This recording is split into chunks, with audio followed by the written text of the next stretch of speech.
사도행전 10장 1절에서 16절 말씀까지 우리 한 절씩 교독하겠습니다. 가이사라에 고넬료라 하는 사람이 있으니 이달리아데라 하는 군대의 백부장이라.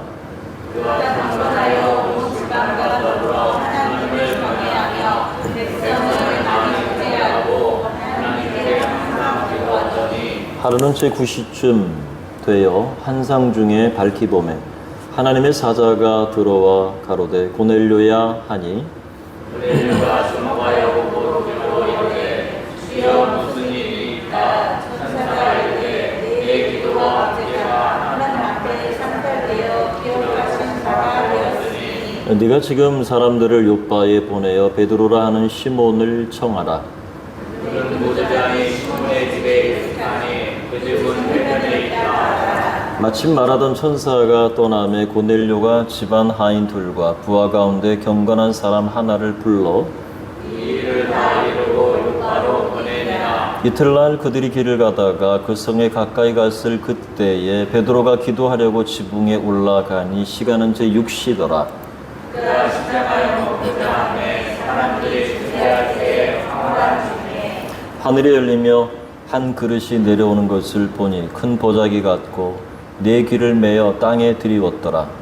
그 안에는 땅에 있는 각종 네발가진 짐승과 뛰는 것과 공중에 나는 것들이 있더라. 또 소리가 있으되 베드로야 일어나 잡아먹으라 하거늘 베드로가 이르되 주여 벌써옵나이다. 속되고 깨끗하지 아니한 것을 내가 결코 먹지 아니하였다 하되 또 두 번째 소리 있으되 하나님께서 깨끗하게 하신 것을 네가 속되다 하지 말라 하더라. 이런 일이 3번 있은 후에 그릇이 곧 하늘로 올려져 가니라. 아멘. 서로 인사하겠습니다. 오늘 하루도 수고하셨고 잘 나오셨습니다. 오늘 하루도 자, 10장은 유대인 중심으로 전파되던 복음이 이제 드디어 본격적으로 이방인에게로 전달되는 전환점에 있습니다. 그 사건의 중심이 바로 그 중심에 하나님이 주신 환상이 있다는 것이죠. 우리가 9장에서 이방 선교를 주도했던 그 바울의 회심, 9장에서 우리가 살펴보았죠. 이 바울의 회심에 못지않게 오늘 말씀에는 고넬료가 회심하는 장면이 나옵니다. 이것도 굉장히 선교의 문을 여는 대단히 중요한 결정적 사건이다 이렇게 할 수가 있습니다. 저는 이 시간에 고넬료의 회심 사건이 주는 성경에서의 어떤 의미가 무엇일까라는 것 첫 번째, 그리고 두 번째는 오늘은 고넬료는 다음 기회에 하고 고넬료보다는 베드로의 초점을 좀 맞추어서 말씀의 은혜를 나누고자 합니다. 먼저 고넬료의 회심 사건이 주는 성경적인 의미를 살펴보면 사도행전을 누가 기록했죠? 누가가 기록했죠. 그래서 누가복음이 1권이고 사도행전이 2권이다. 우리가 이렇게 들었던 바입니다. 이 누가는 이방 선교를 하면 떠오르는 그러한 인물이 있죠. 이게 바로 바울이죠, 그죠? 이방 선교의 어떻게 보면 아버지를 할 수 있는 격인 바울, 사울의 회심을 기록한 누가가 사울이 회심했을 때 어디로 올라갑니까? 예루살렘으로 올라갔다가 사도들을 만나는 이야기가 기록되어 있고, 그리고 난 다음에 이방인 고넬료의 회심을 기록하면서 예루살렘의 수장, 예루살렘 초대교회 수장이 누구냐면 베드로겠죠. 그 베드로가 그 일의 중심에 있다는 사실을 기록하고 있습니다. 이 말은 이방 선교의 첫걸음을 하나님께서 왜 베드로에게 맡기셨을까? 좀 우리가 생각해 볼 필요가 있겠죠.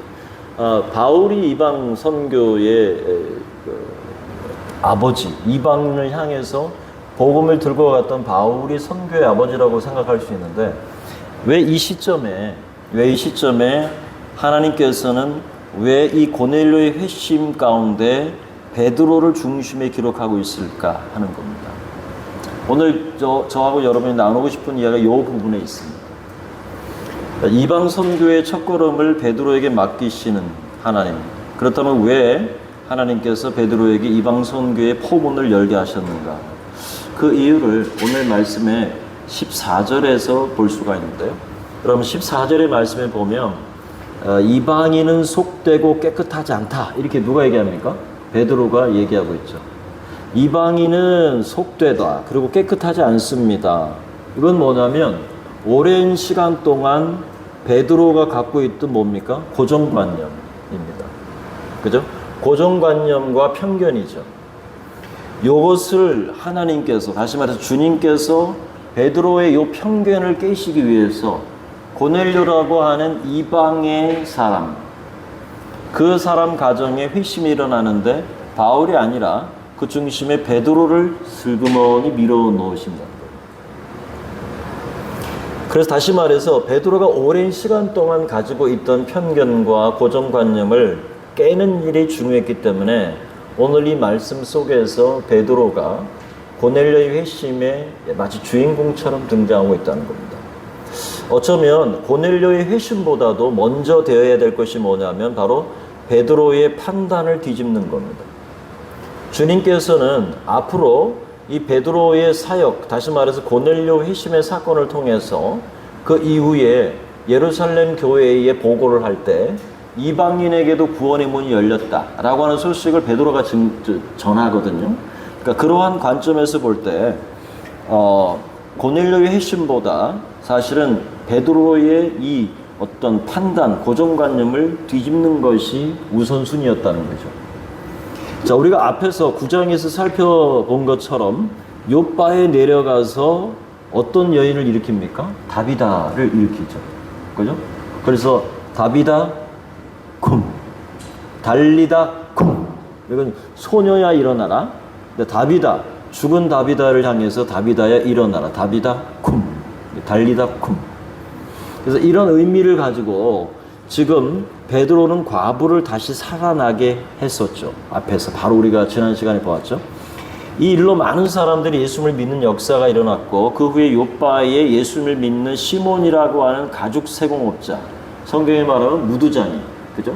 그 집에 여러 날 머물면서 그는 이방인에 대한 편견의 벽에 서서히 균열이 생기기 시작하지 않았나, 이렇게 우리가 유추해 볼 수 있습니다.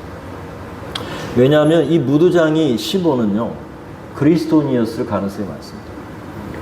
그래서 베드로가 이방인격인 그 가죽을 만드는 사람은 유대인 사회에서는 그 천민 내지는 상종을 못할 자 혹은 부정한 자라고 생각하기 때문에 베드로가 그 집에서 여러 날 있었다는 것은 상당히, 그죠? 베드로 자신에게는 어떤 겉으로 드러나지는 않지만 속으로 어떤 갈등이 발생할 만한 충분한 상황이라는 거죠.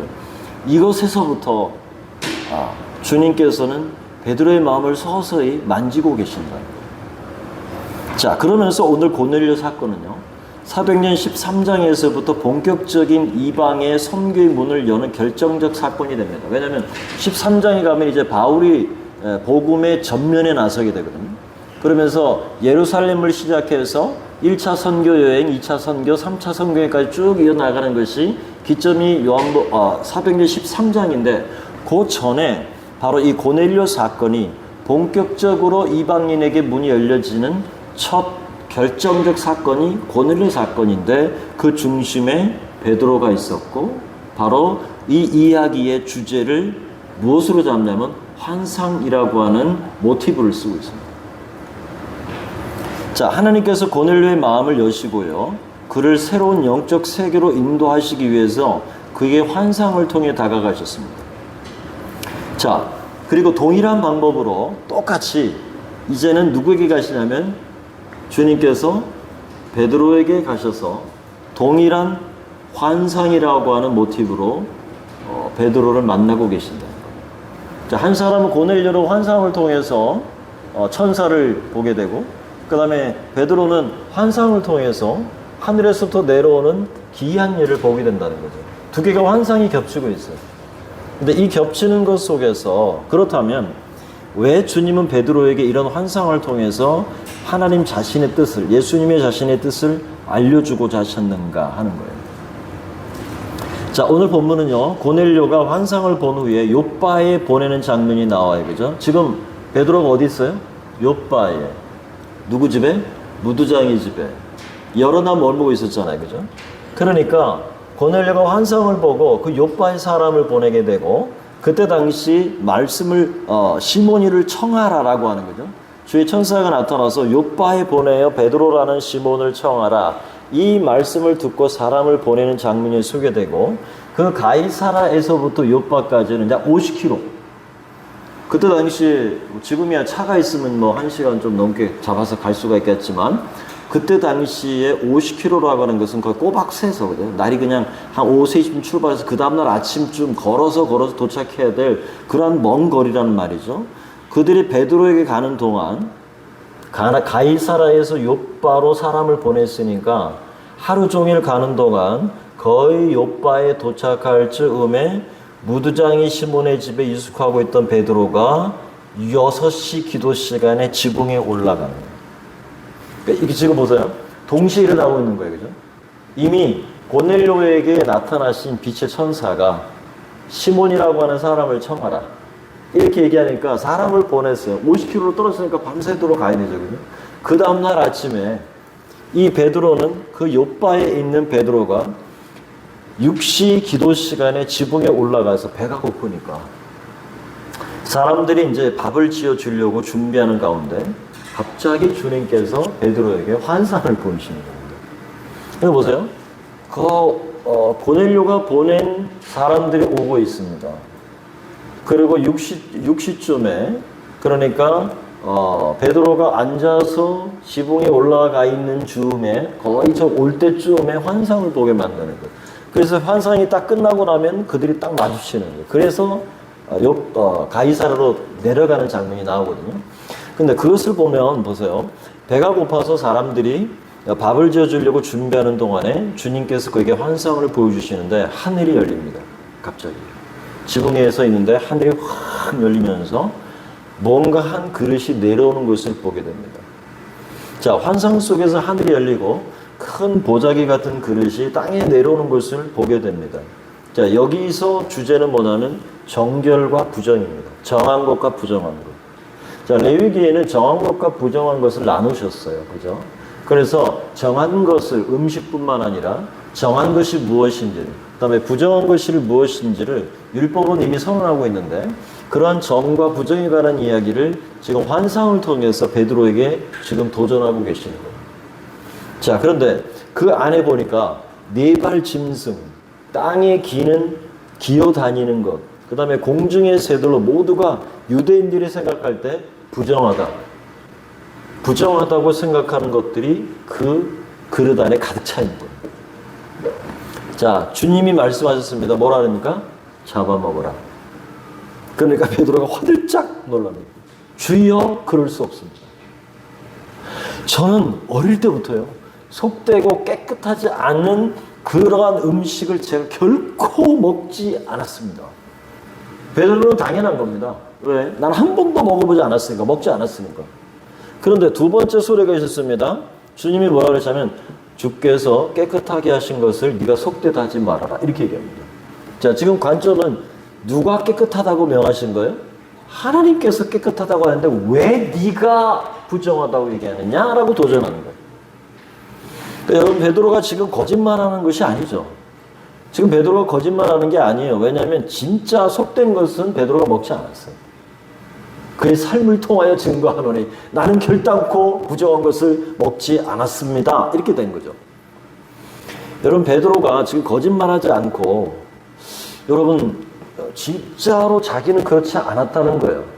우리는 결국 고넬료가 베드로를 초청해서 그들이 주를 믿고 세례를 받게 된 것을 알고 있습니다. 그 결과는 우리가 이미 알고 있어요. 그죠? 그래서 이방인과 교제하거나 가까이 하는 것이 위법이라는 사실. 그 다음에 이 사건으로 인해서 나중에 예루살렘 교회가 굉장히 논쟁에 휩싸이는 13장에 가면은 이방인, 특히 베드로가 고넬료 집에 들어가서 이 세례를 주고 성령이 임했다는 이 이야기를 예루살렘 교회에 꺼냈다가 상당한 곤란을 겪습니다. 그런 일을 앞으로도 펼쳐질 건데 그런 사건 속에서 우리가 여기서 생각할 것이 뭐냐면 고정관념이라는 것과 편견입니다. 자, 고정관념과 편견이라는 부분인데 베드로의 고정관념과 편견은 어디서 온 것일까요? 자, 유대교의 율법에서 온 것이죠. 그렇죠? 자, 그들은 어릴 적부터 유대 율법을 배우고 교육을 받아왔습니다. 맞죠? 자, 잘 따라와 보세요. 교육을 받았어요. 그러면 그들의 양심 속에는 이러한 지식이 어릴 적부터 쌓이기 시작합니다. 그 지식이 성인이 될 때까지 그들의 이성적인 판단을 주도하게 된 겁니다. 무엇이요? 양심이라는 것이죠. 그러니까 우리가 자기를 건축하라. 지금 오늘 사실은 주제가 인간론에 관한 이야기를 여러분과 좀 나누는 겁니다. 베드로의 삶을 통해서 인간을 해보하는 겁니다. 자, 보세요. 어렸을 때부터 이러한 지식이 새겨져 있었기 때문에 베드로는 성인이 될 때까지 이 지식이 계속 유지된 거죠. 그래서 그게 하나로 굳어진 거예요. 이 굳어진 고정관념, 그게 뭐냐면 율법의 지식을 따라서 부정한 음식을 먹는 것은 하나님의 율법을 위배하는 것이다 라는 사실을 베드로는 양심에 새겼던 겁니다. 자, 양심의 근본이 뭐라 그랬어요? 지식이라고 했어요. 근데 베드로가 환상 가운데 본 그릇 속에는 각종 네 발 가진 짐승과 그리고 기는 것과 공중에 나는 것들이 부정하다고 생각하는 것은 베드로가 이건 부정합니다, 속됩니다 라고 말하는 것은 당연하다는 겁니다. 베드로는 양심의 소리를 들었습니다. 왜냐하면 베드로는 어렸을 때부터 그렇게 배워왔기 때문에 양심의 소리를 들었고 양심에 새겨진 율법의 근거에서 이성적 판단을 내리게 된 게 뭐냐면 이것은 부정하다. 이것은 부정한 음식이다. 그래서 저는 먹지 않았습니다. 제가 옳습니다. 그런데 하나님께서는 바로 이러한 베드로의 양심에 새겨진 율법 지식을 드러내십니다. 보세요. 어떻게 이게 변화되는지 보세요. 자, 너무도 오랜 시간 동안 베드로 안에는 율법 지식이 베드로의 양심 속에 기록되었고 그것이 고정관념과 편견이라고 하는 것으로 자리 잡아 있기 때문에 자신이 갖고 있는 신념, 자신이 알고 있는 양심적 판단을 바꾸기가 어려웠던 겁니다. 베드로는 당연한 겁니다. 그런데 무엇이 그렇게 만들었다는 거예요? 어렸을 때부터 자신 속에 쌓아진 율법의 토대, 그리고 전통적으로 내려왔던 그 모든 것들이 베드로가 생각할 때 자기가 판단이 옳다고 생각하는 거죠. 우리가 이러한 사실을 근거로 해볼 때 여러분, 우리가 어떤 지식을 배우는가가 중요합니다. 많은 경우에 우리의 신앙이 어릴 때부터 형성되는 것은 우리의 양심에 이러한 하나님의 말씀이 쌓이기 때문입니다. 자, 우리가 우리의 죄를 깨닫고 뉘우치는 것도 하나님의 말씀이 우리의 양심을 꿰뚫기 때문에 우리 양심을 관통하기 때문에 그 속에서 이것이 죄다라고 하는 것이 들려지는 겁니다. 자, 그래서 이것이 잘못됐구나 인식하게 되고 자복하고 회개하게 되는 것이죠. 그래서 한 국가가 가진 세계관, 그 다음에 교육 정신이 그 나라의 양심이 되고 판단 근거가 되어서 어떠한 역사적인 역사 의식을 갖느냐가 한 사람에게, 그 국민에게 중요하고, 그리고 어떤 세계관을 담느냐가 중요한 사실로 좌우되는 겁니다. 다시 말해서 아이들에게 어릴 때부터 무엇을 가르치느냐, 어떤 세계관으로 접근해서 가르치느냐, 어떤 사상과 어떤 세계관으로 아이들이 가르치느냐가 그 아이의 일생을 좌우한다는 거예요. 그게 고정관념이고 그것이 편견을 자리 잡을 수 있습니다.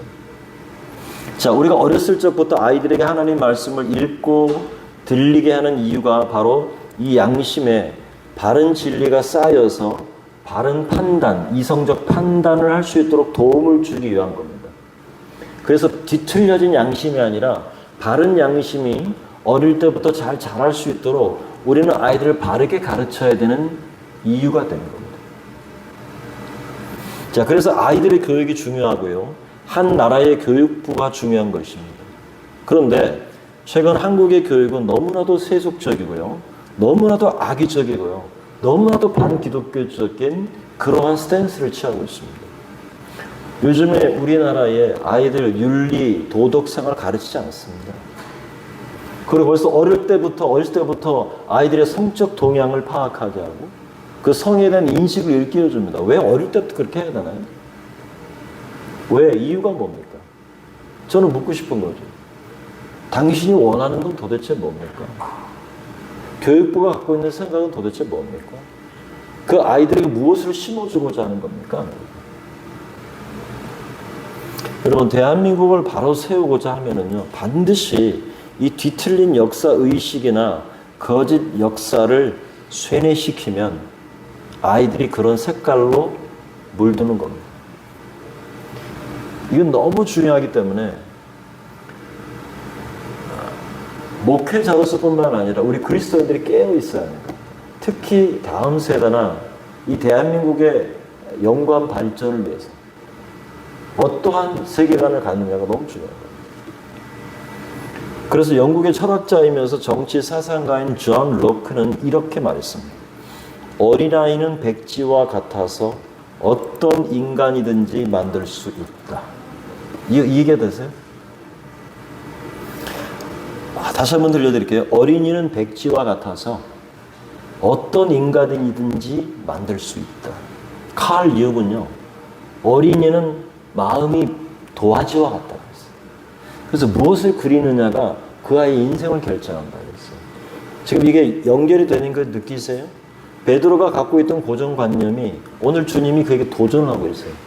그렇다면 우리 속에 쌓여있는 양심이나 우리 속에 쌓여있는 어떤 지식적인 체계가 무엇을 바탕으로 하느냐가 하나님 말씀과 충돌이 일어날 수 있습니다. 자, 따라서 올바르고 바른 역사 의식을 아이들에게 심어주면 그 아이는요, 바른 어른으로 성장합니다. 왜곡되고 뒤틀린 역사 의식을 아이들에게 심어주면요, 그 아이는 뒤틀린 어른으로 성장합니다. 이건 틀림없습니다. 신앙도 똑같습니다. 신앙도요, 우리 아이들에게 생명 되신 하나님의 말씀과 그리고 바른 기독교적인 세계관을 가르쳐야 합니다. 이거는 필수입니다. 우리가 어릴 때부터 잘 가르쳐야 돼요. 어릴 때 예수를 믿지 않고 저처럼 학생 때나 혹은 대학이나 혹은 성인이 되어서 예수님을 영접한 분들은 내 양심 속에 이미 새겨진 잘못된 세계관과 세상적인 가치관과의 싸움이 치열하게 일어납니다. 잘 안 고쳐져요. 이게 잘 안 돼요. 그러니까 저희 아버지가 가끔 술 드시면 하는 얘기가 있었어요. 3살 버릇 80까지 가고 그래서 커서도 질매까지 가. 뭐 이런 얘기 하시더라고요. 그게 뭔 얘기인지 했어요. 근데 어릴 때 굽어진 거는요, 커서도 굽는다는 거예요. 그러니까 그 얘기는 뭡니까? 어릴 때 어떠한 지식을 심느냐가 그 아이의 인생의 방향을 결정한다. 다시 말해 주님은 베드로에게 어떻게 베드로의 가치관을 수정하고 계시는가를 보세요. 베드로의 경우에는요, 주님께서 그에게 직접 나타나셔서 지금 말씀하신 거예요. 그러면서 15절의 말씀해 보세요. 또 두 번째 소리가 있어 하나님께서 깨끗하게 하신 것을 네가 속되다 하지 말아라. 이렇게 몇 번을 말씀하셨다고요? 3, 4판. 그 얘기 뭡니까? 베드로가 받아들였다는 거예요? 안 받아들였다는 거예요? 계속? 안 받아들였다는 거예요. 보세요. 베드로 안에 있는 그 양심은 이미 갖춰진 그의 편견과 고정관념은 뒤틀려 있어요. 자, 율법의 쪽에서 보면은 자기는 바라요. 옳아요. 그죠? 근데 하나님 쪽에서 보니까 이거를 다시 풀고 싶은 거예요. 잘못되었기 때문에. 잘못 방향이 가고 있기 때문에 주님께서 베드로의 뒤틀려진 그 양심을 수정하고 있는 거예요. 아니다. 속된 것이 아니라 깨끗한 거야. 그냥 먹어라. 먹어도 돼. 라고 얘기하는데 계속 베드로는 3번씩이나 안 됩니다. 안 됩니다. 안 됩니다. 그렇지만 베드로가 결국 주님의 뜻을 받아들이게 됩니다. 자, 고등학교 이후에 대학생 때나 나이가 들어서 예수를 믿는 분들이 바른 신앙을 깨닫기 위해서는요, 반드시 이건 필수입니다. 하나님의 말씀을 가까이 하셔야 됩니다. 이거는요, 우리가 말하는 성화와도 맞물려 같이 연결이 되어 있어요. 하나님의 말씀을 자주 들어야 하고요, 하나님 말씀을 가까이 해야 되고요, 말씀을 무엇보다도 열심히 배워야 합니다. 그래야만 우리 안에 갇혀져 있는, 쌓여져 있고 새겨져 있는 뒤틀려 있는 양심들이 하나님 말씀에 의해서 서서히 이것이 불어요. 그러니까 바싹 탄 여러분 누룽지 바닥 아시죠? 무쇠소태가 그냥 팍팍 그냥 아주 누룽지. 그거 어떻게 하면 잘 돼요? 따뜻한 물을 쫙 부어놔야 돼요. 아무리 해도 안 긁혀요. 따뜻한 물에 부어놓고 1시간, 2시간 있으면 어떻게 해요? 다 불어. 그러면 그냥 물만 후 보면 훅 하고 일어나죠. 그게 뭐냐면 우리 안에 덕지덕지 붙어져 있는, 조합이처럼 딱딱 붙어져 있는, 고착화되어져 있는 우리 뒤틀린 세계관들이 있어요. 어릴 때부터. 왜? 우리가 예수님을 어릴 때부터 안 것이 아니고, 제가 저는 고등학교 때부터 예수님을 알았고 그 이전의 지식은 이미 뒤틀려 있는 거예요. 그러니까 제가 목사로서 여러분에게 다가가더라도 제가 참 부족한 사람이에요. 저 완전하지 않아요. 노력하는 거죠. 왜? 주의 말씀을 가까이 하고 주의 말씀을 듣고 나를 단련하고 주의 말씀을 통해서 내 안에 막 고착화되어 있는 것을 뜯어내는 거예요. 그래서 이것이 잘못됐다는 사실을 알게 되면 고치려고 하고 이것을 밀어내는 거예요. 계속. 이런 작업을 해야만 우리가 온전하게 나아갈 수 있어요. 그런데 믿은 지 얼마 안 된 분들은 기껏해야 주일에 한 번 나와서 예배드리죠. 여기서 이제 딜레마가 있는 거예요. 주일에 한 번 나와서 예배 드리는 게 전부예요. 평일에 말씀 묵상이나 큐티를 잘 안 하시죠. 기도도 잘 안 하죠. 예배 참석을 하지 못하니까 그래서 성장이 힘든 거예요. 그래서 성장이 더딘 거예요. 사실은요, 오래되신 분들은 가만히 둬도 웬만하면 잘 자라요. 왜? 바탕이 다 돼 있으니까. 근데 느지막하게 온 지각생들은 정신 똑바로 차리고 절치부심하지 않으면 이게 쉽게 바뀌지 않아요. 예수님을 믿어도 보세요. 중생한 것이 영이 중생했지만 죽었던 영이 살아난 것은 오케이. 근데 마음과 육체가 거듭난 게 아니기 때문에 제가 요게 연결되는 거예요. 우리 속에 있는 양심이, 뒤틀려 있는 양심이 아직 거듭나지 않았어요. 타락한 본성과 맞물려서 이거를 꺾고 이거를 바르게 하기가 너무 귀찮고 힘드니까 하기 싫은 거예요. 근데 어떻게 이게 가능하냐? 말씀이 들어오면 가능해요. 왜? 우리의 영혼을 관통할 수 있는 건 오직 하나님 말씀밖에 없어요. 아무리 좋은 인문학 책이나 아무리 좋은 소설이나 수필을 한강의 수필을 막 20권 30권 갖다 줘도 인간의 영혼이 안 되네요. 혼란스럽게 말하죠.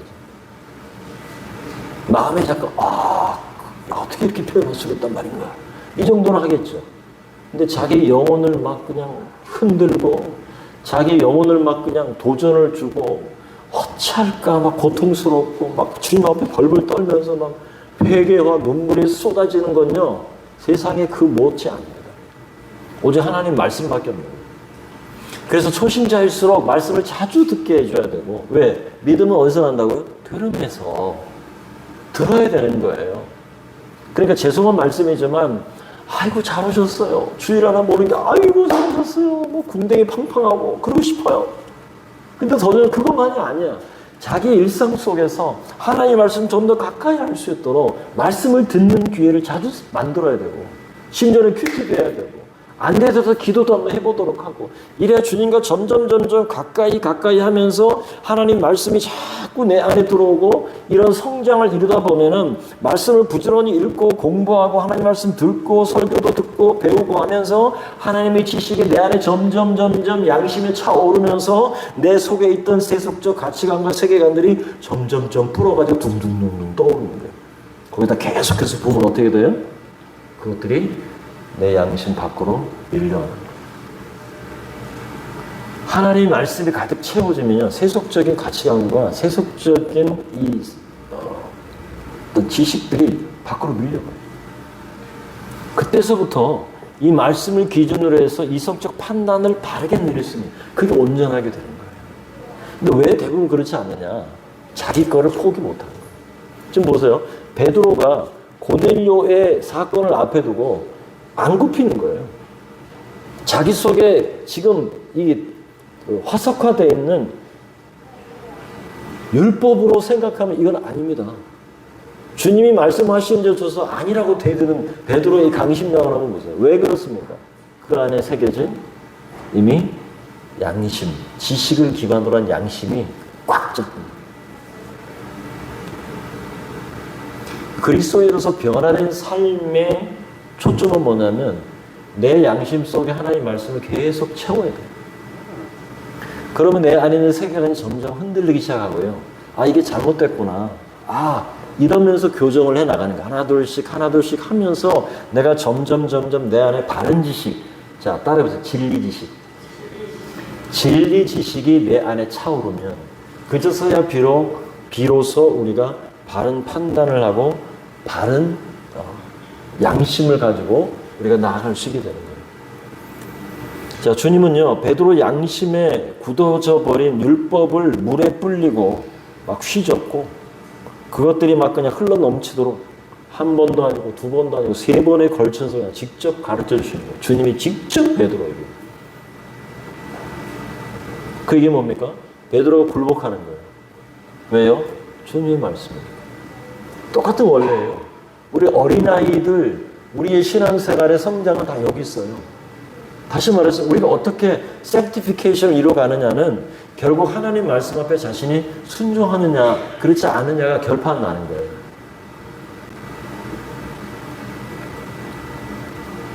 자, 그래서요, 베드로가 고넬료 가정을 방문했을 때 하나님께서 왜 자신에게 환상을 3번이나 보여주셨는지 알게 됩니다. 그게 10장 34절, 우리가 읽지는 않았지만 34절, 35절의 말씀 한번 보세요. 거기 보면 베드로가 입을 열어 말합니다. 내가 참으로 하나님은 사람을 외모로 보지 아니하시고 각 나라 중 하나님을 경외하며 의를 행하는 사람은 다 받으시는 줄 어떻게 했다? 깨달았도다. 베드로가 이 사실을 드디어 깨달은 겁니다. 지금까지는 구원이 유대인에게만 율법을 따라 준수하는 자기 백성에게만 구원이 있다고 생각한 거죠. 그게 그의 양심이었어요.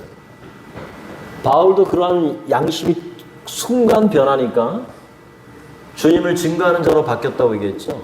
근데 베드로에게는 지금 뭐냐면 너무 오랫동안 쌓여있는 율법 정신을 주님이 뒤트린 거예요. 이거를 네가 틀지 않으면 이방인에게 가는 구원이 허락된다는 사실을 너는 끝까지 부인할 거야 라고 주님은 아신 거예요. 예루살렘 교회 가서도 당당하지 못하고 예루살렘 공회에 가서도 이 사실에 대해서 목소리를 높여가지고 이제 이방인에게까지 하나님의 복음이 선포되고 예수 그리스도의 복음이 바울을 통해서 땅끝까지 전파될 것이라고 하는 사실에 대해서 뒷받침을 못해주는 거예요. 왜냐하면 이게 이제 정치예요, 정치. 이게 교회 정치거든요. 그러니까 많은 사람들이 여기 대해서 공감을 해야 되잖아요. 그죠? 앞에서 누구에게 설득을 당해줘야 돼요. 그래야 딱 맞아서 직진하는 거잖아요. 그죠? 안 되고 누가 브레이크를 딱 잡으면 끼익 하면서 잘 안 나가. 그때부터 힘들어요. 그죠? 만약에 베드로가 자신 속에 있는 이 고정관념과 자신 속에 있는 이 편견을 깨지 않았다면 주님의 복음이 고속도로를 못 달렸을 겁니다. 지금 드디어 베드로가 하나님을 경외하는 모든 나라 중에 모든 나라까지 됐어요.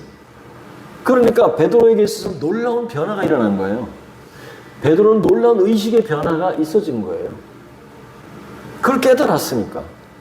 주님은 베드로의 양심에 쌓이는 지식을 고치시기 위해서 환상이라는 도구를 사용하셨고 그것도 3번에 걸쳐서 그를 설득하셨습니다. 여러분, 인간의 양심 속에 쌓인 지식이 이처럼 중요한 이유입니다. 우리는 그때 당시 베드로의 모습을 보면서 어떻게 저렇게 완고할 수 있나, 사도인데 어떻게 저렇게 예수님의 말씀을 거절할 수 있지 생각할 수 있지만 우리가 베드로였다면 아마 동일한 태도로 거절했을 겁니다.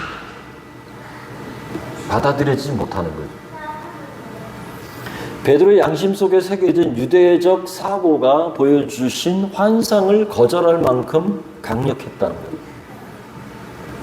그러니까 이방인을 받아들이기에 아직도 철벽이 그 안에 놓여있는 상태를 보여준 겁니다. 아직까지는 이방인들에게 마음의 문을 열지를 못하고 있는 베드로, 그 안에 있는 벽을 주님이 두드리는 거예요. 균열이 생긴 거죠. 여러분, 우리가 베드로의 이런 행동을 폄하할 수 없는 것은요, 베드로에게는 이 법도가 생존이었고 이 법도가 율법을 지키는 것이 자기 정체성이었기 때문에 그래요. 자, 이러한 이상을 본 후에 베드로의 고민은 찾아온 사람들과 만남을 통해서 그 의미를 깨닫고 점점 해결되어졌던 것을 보게 됩니다. 베드로는 망설였습니다. 그러니까 17절에 뭐라 합니까? 베드로가 본 바 환상이 무슨 뜻인지 속으로 의아해 하더니 이게 왜 보여주셨을까? 그랬는데 마침 누가 와요? 고넬료가 보낸 사람들이 시몬의 집을 찾아 문 밖에 서서 부르고 있습니다. 이들은 밤이 새도록 지난 밤에 찾아온 거예요. 왜냐하면 환상을 이미 고넬료에게 보여주셨고, 찾아오는 동안 베드로가 지붕에 올라가 있는 무등의 해변가에서 아마 떠오르는 햇살을 보았을 거예요. 바닷가 지붕에서 이렇게 앉아있는데 하늘이 갑자기 열리면서 환상이 보여지고 이것을 깨달으니까 바로 밖에서 문 밖에 서서 딱 마주쳐요. 이렇게 하나님이 아주 각본을 이렇게 짜셨어요. 자, 그래서 18절에 보면 베드로라 하는 시몬이 여기 유숙합니까? 그랬더니 19절 20절에 베드로가 그 환상에 대해서 생각할 때 성령께서 그에게 말씀하십니다. 두 사람이 너를 찾으니까 일어나 내려가라. 의심하지 말고 함께 가라. 내가 그들을 보냈다. 예수님께서 이미 베드로의 갖고 있는 고정관념과 편견을 깨시기 위해서 고넬료에게 하나님께서 환상을 보여주시고 그 사이에 준비하셨다가 베드로에게 환상을 보여주셔서 정확한 타이밍을 주신 거예요. 그럼 베드로를 향한 주님의 이러한 설득이 어떤 결과로 나타났을까요? 11장에 보면은 할례자들이 이방인과 교제하고 세례 준 것을 비난합니다. 그때 베드로가 자기에게 임했던 환상, 그 다음에 고넬료 집에서 일어났던 성령 세례 사건을 다시 반복해서 진술해 줍니다. 그렇게 해서 그 문제를 해결해 줍니다. 더 나아가서 결국 11장 18절에 보면은 그들이 이 말을 듣고 잠잠했다 그랬습니다. 그래서 하나님께 영광을 돌려서 이르되 그러면 하나님께서 이방인에게도 생명 얻는 회개를 주셨다 하니라. 어떻게 됐어요? 다 수긍한 거예요. 그러니까 베드로 한 사람의 고정관념과 편견을 뒤틀어 놓으시니까, 제자리에 돌려 놓으시니까 그 베드로의 말을 통해서 교회 공동체가, 교회 리더십들이 수긍하게 되고 받아들여지게 됐다는 거죠. 이게 주님께서 베드로에게 보여주시는 환상을 보여주신 이유였어요. 여러분, 베드로의 고정관념과 편견이 깨지니까 예루살렘 교회가 공식적인 결정으로 하나님의 뜻을 인정하고 받아들여져서 이방 선교가 드디어 시작되고요. 13장에 이를 증명이라도 하듯이 13장에 이방인들에 의해서 최초로 세워진 안디옥 교회가 역사 위에 세워집니다. 안디옥 교회는 이방인에 의해서 세워진 교회입니다. 놀랍지 않습니까? 이 말씀을 맺겠습니다. 여러분, 주님께서 베드로에게 환상을 보여주셨습니다. 그 환상은요, 베드로가 잘 이해하기 쉬운 이미지였습니다. 하지만 베드로 양심 속에 자리한 유대의식이 얼마나 강력한지를 우리는 보게 됩니다. 인간은 무엇입니까? 인간을 이해하는 중요한 요소가 바로 양심입니다. 양심은 지식으로 형성됩니다. 여러분 잘 기억하셔야 됩니다.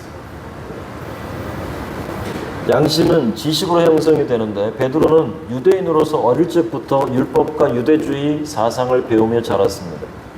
그 지식이 인간의 이성과 감성과 의지를 판단하고 움직일 수 있는 양심으로 자리 잡은 겁니다. 자, 요 안에 요것이 하나님 우리의 영이라고 하면 영을 바로 둘러싸이는 게 양심이라고 해요. 그 밖에 우리가 소위 말고 있는 마음, 이성적 판단과 감성과 의지가 싸고 있고 그 밖에 육체가 있고 그러니까 믿지 않는 사람은 영이 사망이기 때문에 양심과 이성적 판단, 감성과 그 다음에 의지와 육체를 갖고 사는 겁니다. 그러나 하나님의 사람은 주어가 영이 된다 그랬어요. 그죠? 왜? 거듭났으니까. 영이 주어가 돼. 다른 사람은 양심이 자기 주도를 하고 자신의 이성과 감성과 의지가 자기 육체를 주도하게 만드는 거예요. 근데 전부 다 어떻게 돼요? 뒤틀린 거예요. 왜? 올바른 진리 지식이 아니니까. 그래서 우리가 세상 사람과 대화할 때 어려운 겁니다. 왜냐하면 이미 번지수가 달라요. 똑같은 사람이고 나보다 더 잘난 사람이고 나보다 돈도 많은 사람이고 나보다 좋은 차 타고 나보다 좋은 데 사는데 라고 기죽죠. 그럴 필요는 없어. 왜요? 그들이 아무리 그러한 삶을 살아도요, 그들이 하나님을 알지 못하면 영이 없는 사람, 영이 사망합니다. 우리가 대화에 대해 대화 안 통합니다. 왜요? 자기는 어릴 때부터 받아온, 교육받아온 그 지식이 자신을 잡습니다. 그 양심을. 그 양심은 바뀌지 않습니다. 그 양심을 바꿀 수 있는 힘은 어디서 오냐? 하나님 말씀밖에 없습니다. 그래서 하나님 말씀이 들어오면 그 양심이 희석이 되고 그 양심이 서서히 정화가 돼요. 퓨리피케이션입니다. 그랬을 때 비로소 인간이 온전한 사람으로 만들어져가는 출발점에 서는 거고 그것이 성화로 나아갈 수 있는 자리에 서는 겁니다. 여러분, 인간은 어릴 때부터 가정에서, 학교에서, 기관에서 배운 지식이 축적되면서 자연스럽게 양심이 형성됩니다. 인간의 이성적 판단과 감성적 표현과 의지는 여기 양심에서 출발합니다.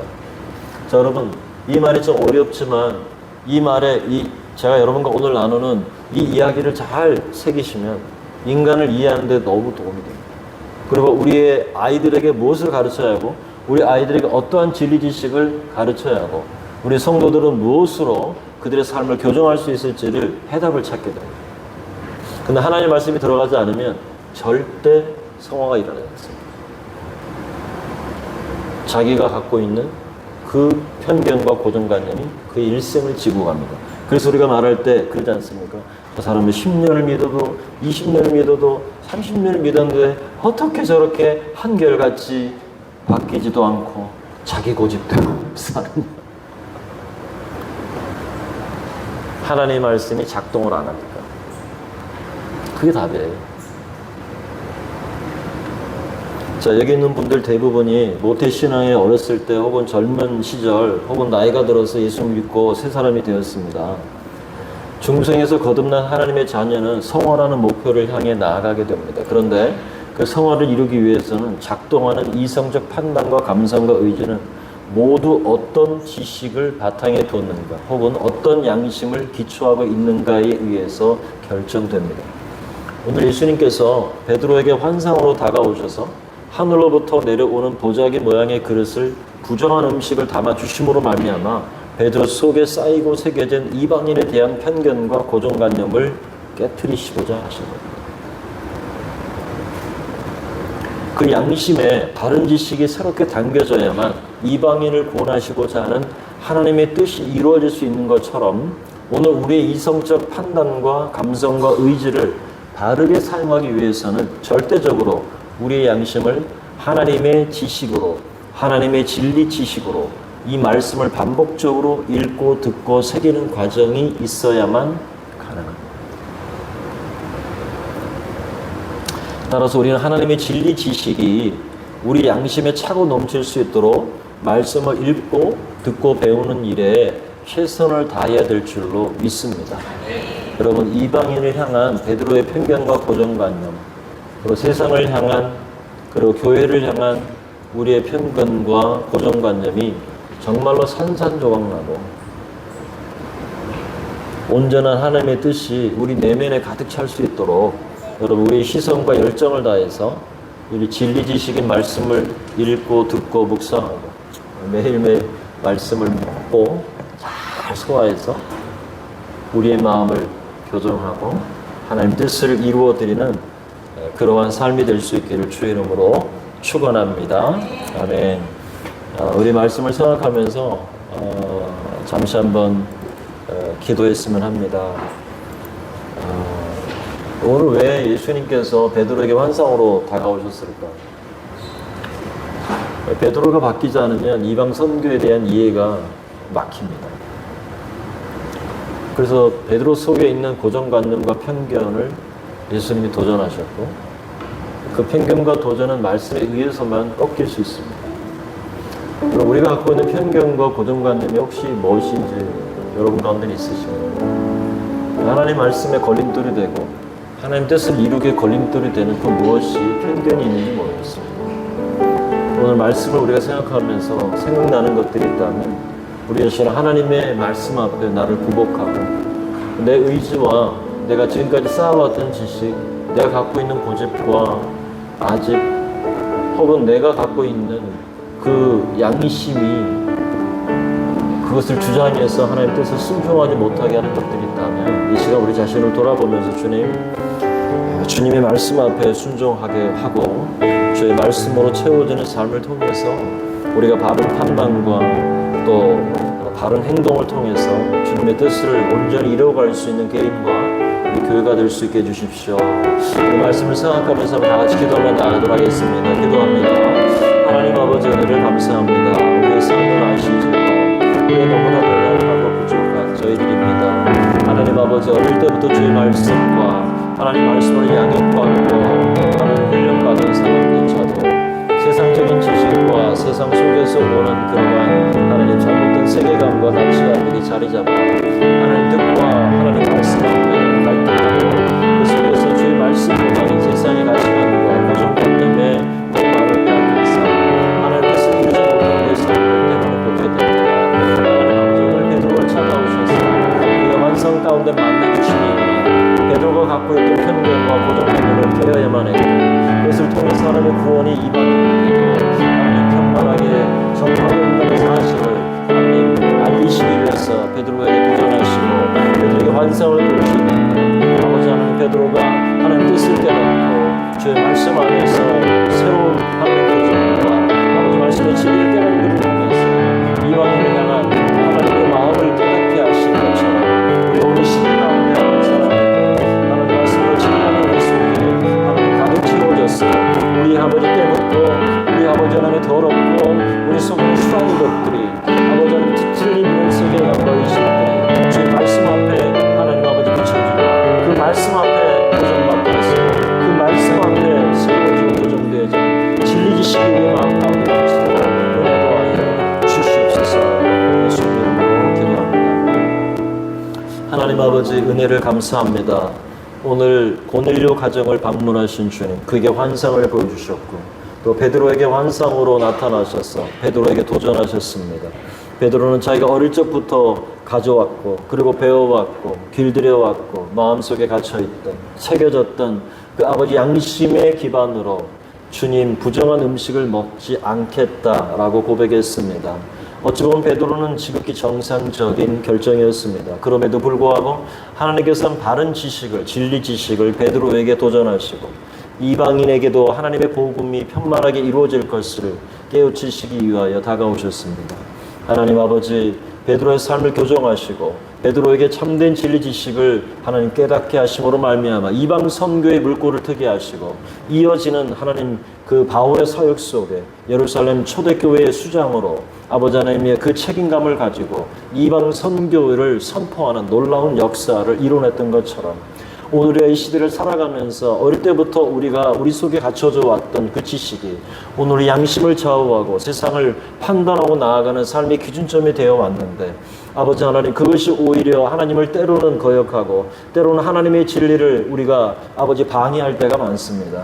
하나님 우리 속에 있는 이러한 양심이 잘못 정착되어지고 아버지 하나님 뒤틀린 우리의 의식들이 있다면 주의 말씀 앞에 세우게 하시고 말씀의 거울 앞에 우리 자신을 늘 세워서 말씀이 원하시고 말씀이 명하시는 곳에 자복하고 돌이키는 놀라운 회복의 역사가 있게 하시고 아버지 그리하여서 하나님의 뜻을 이루어드리며 온전하게 하나님의 뜻을 이 땅 가운데 실현내고 뿐만 아니라 하나님의 진리 지식으로 가득 채워지는 삶을 통하여 아버지 바른 판단과 바른 올바른 지혜를 가지고 세상을 살아갈 뿐만 아니라 공동체를 세우고 아버지 영혼을 구원하는 일에 우리가 모두 쓰임받도록 은혜 더하여 주시옵소서. 예수님의 이름으로 기도합나이다. 아멘. 우리 같이 찬양하면서 우리 공동의 기대 제목을 가지고 기도하며 나아가겠습니다. 우리 주님 말씀하시면 내가 나아가리라. 같이 찬양하겠습니다.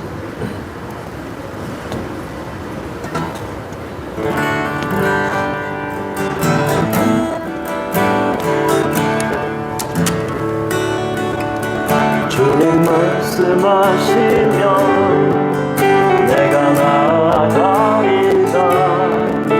주님 뜻이 아니면 내가 멈춰서리라. 나의 가고서는 건 주님 뜻에 있으니 오 주님 나를 이끄소서. 말씀하시면 내가 나아가리라. 주님 뜻이 아니면 내가 멈춰서리라. 나의 가고서는 건 주님 뜻에 있으니 오 주님 나를 이끄소서. 뜻하신 그곳에 나 있기 원합니다. 이끄시는 대로 순종하며 살리니 연약한 제 영혼 영하여 일하소서. 주님 나라와 그 뜻을 위하여 뜻하신 그곳에 나 있기 원합니다. 이끄시는 대로 순종하며 살리니 연약한 내 영혼 거하여 일하소서. 주님 나라와 뜻을 위하여 오 주님 나를 이끄소서. 주님께서 우리의 삶을 이끄시기를 소원합니다. 우리 기도할 때 우리 가정과 우리 다음 세대의 자녀들을 위해서 우리 함께 기도하겠습니다. 모든 가정이 예수님만 섬기는 구원의 가정이 될 수 있도록 은혜 주시기를 원하고, 가정에서 신앙으로 교육으로 우리 부모들이 먼저 충만한 은혜 가운데 제사장 역할을 감당해서 우리 가정의 선교사로 잘 설 수 있도록 인도해 주시고, 다음 세대가 신앙과 인격과 말씀 안에 세워지는, 그래서 대를 이어서 신앙의 아름다운 명가를 세워나가게 해주십시오. 예수님 인격적으로 만나는 우리 자녀들 되게 해주시고, 이 시대 새벽 일시 같은 자녀들을 세우시고, 어려움 있는 자녀들이 있습니다. 하나님 마음 만져주시고, 특별히 감기로 인해서 아파서 하나님 옆에 나오지 못하는 자녀들이 있는데 기억나시는 그 자녀들 이름도 불러가면서 함께 기도해 주시고, 주일학교 헌신할 사역자를 하나님 보내주십시오. 그래서 우리 주일학교 다음 세대가 부흥의 은혜를 주시고, 주일학교 아이들 이름을 하나하나 불러가면서 다 같이 제 이름을 한번 부르고 다 같이 기도하며 나가도록 하겠습니다. 주여